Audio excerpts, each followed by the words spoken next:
Praise Lord everyone. Good morning. Today Jesus Army Fellowship Word of God. கலாத்தியர் 1ஆம் அதிகாரம் 4ஆம் வசனம் 5ஆம் வசனம். அவர் நம்மை இப்பொழுதில் இருக்கிற பொல்லாத பிரபஞ்சத்தினின்று விடுவிக்கும்படி நம்முடைய பிதாவாகிய தேவனுடைய சித்தத்தின்படியே நம்முடைய பாவங்களுக்காக தம்மை தாமே ஒப்பு கொடுத்தார்.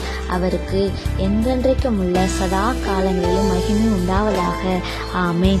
கர்த்தருடைய நாமத்துக்கு மகிமை உண்டாவதாக. இந்த காலை வேளையில கூட இந்த சத்தத்தை கேட்டு கொண்டிருக்க தேவனுடைய பிள்ளைகளை உங்களை பார்த்துதான் ஆண்டவர் சொல்லுகிறார், இந்த பொல்லாத பிரபஞ்சத்தில் இருந்து விடுதலை செய்யதான் நான் இந்த உலகத்துக்கு வந்தேன் என்று ஆண்டவர் சொல்லுகிறார்.